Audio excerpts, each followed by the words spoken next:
Hello and welcome. I am Light and this is my channel. Today we're going to do something we haven't done in a long time, and that is something in paranormal and supernatural news.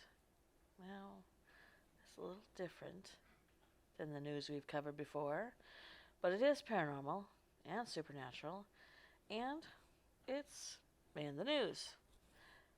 And it happens to be about a class that you or I can take at Harvard. Let me ask you to please give this video a thumbs up and please subscribe, and then I can get into telling you about this unusual class. Under the light of a full moon, they gathered in a courtyard of Kirkland House for a legend trip to a supposedly haunted or supernatural site. The destination was Hicks House, Kirkland's library. It was built in 1762.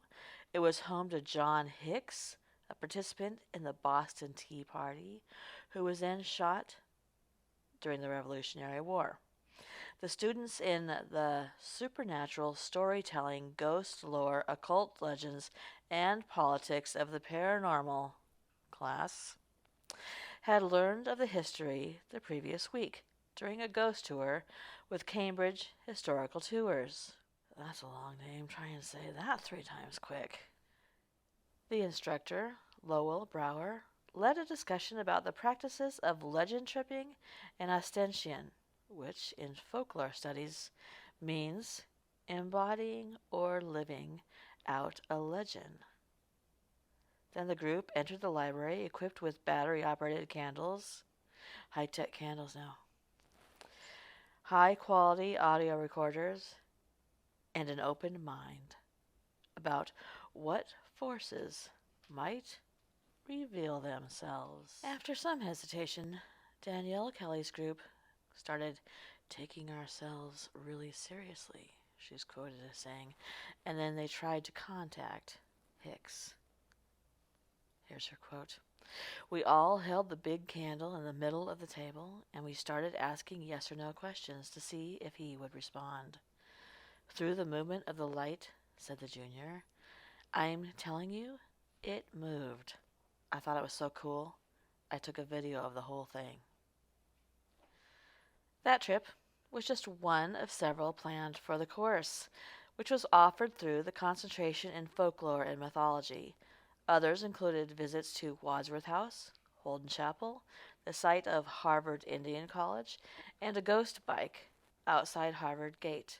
It had been erected in memoriam to Darrell Willis, who died in a road incident in 2020. Brower is quoted as saying, these sites all highlight the diverse ways in which supernatural storytelling can function in our lives. The aim of this short, embodied excursion was to examine the function of place-based supernatural narratives in campus discourse, and how to discuss how supernatural storytelling can be mobilized to make powerful political claims and change the contours of our everyday reality. Students work on weekly assignments called creep sets, including collecting a ghost story from another person on campus, documenting a local Halloween lore, or writing a letter to a paranormal entity. They can choose a creative essay or storytelling approach in their final project. Let's hope it's not their final project. He goes on to say, I want to give the students the opportunity for experiential learning alongside academic thought, said Brower.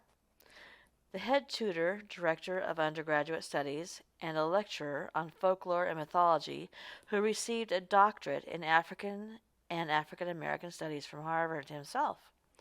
They are deeply familiar with the landscape of campus in Harvard Square, but they get to access this world from a completely different point of view.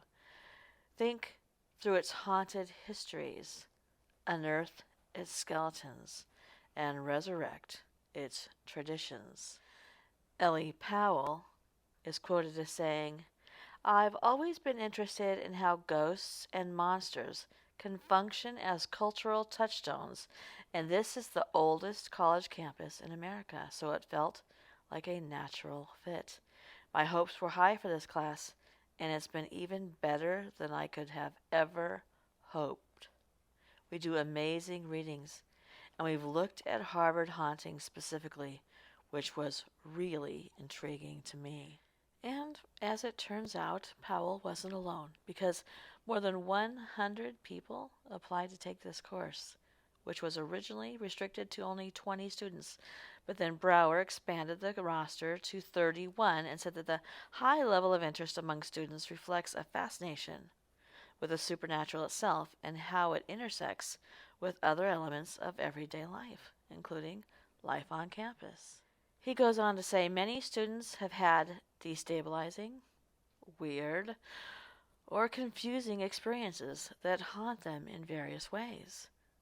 Some of them practice magic arts, and others want to know how supernatural and occult discourses play out in a contemporary world that appears to be deeply committed to scientific rationality. One senior, Yash Kumhat, said that the class had helped address his lifelong fear of ghosts. He goes on to say, It's been great. All the students in the class are really invested in this class, and I'm not really afraid anymore. I just get excited by ghosts. I want to go and explore other places where they might exist. It changes the way you walk through campus. You become a tiny person in a huge place with a long history. You just welcome the ghosts into your life for a little bit.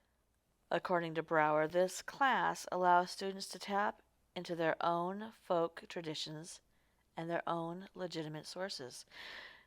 We want to give credence to supernatural storytelling and supernatural belief and take it seriously as embodied experience, as powerful metaphor, and as deeply meaningful, informal human communication.